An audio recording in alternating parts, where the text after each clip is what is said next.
What are going to be the key things from a foreign policy perspective that are going to define trade? So, I mean, you made the point about the Sahel. We saw the Sahel being important even this time last year.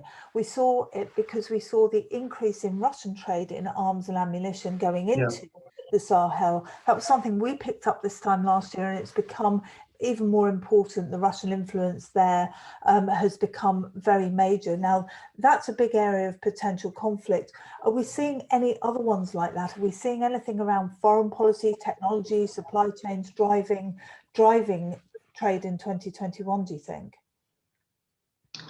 Yeah, well, specifically in terms of countries who are maybe at risk of this, what I'm referring to as this kind of, sub-threshold, this sub-threshold domain, you'll find are actually, a lot of them are actually in Europe. And it's not necessarily that it will spill over into any kind of overt conflict.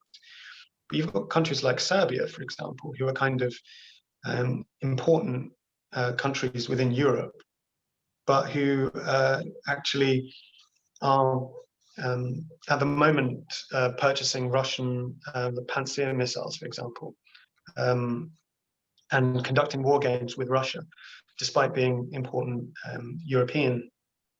an important European nation. So in terms of the supply chains as well, I think this probably relates to issues like procurement, defense procurement. Again, like, for example, you have the manufacture of, let's take, for example, armored vehicles.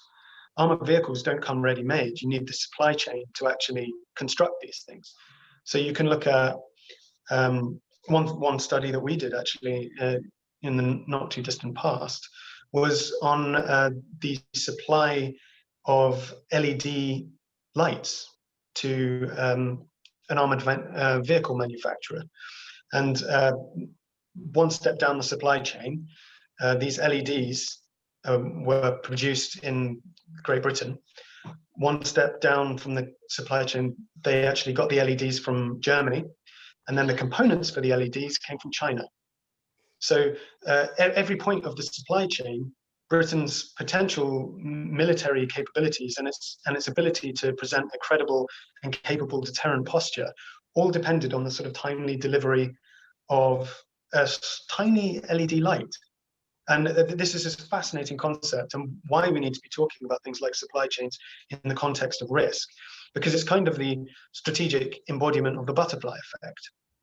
An LED light doesn't get delivered on time, so an armored vehicle doesn't get produced on time. So Britain can't produce a sort of capable deterrent posture, say in the Balkans or in the Baltics. So everything has a knock-on effect, and it all relates to trade.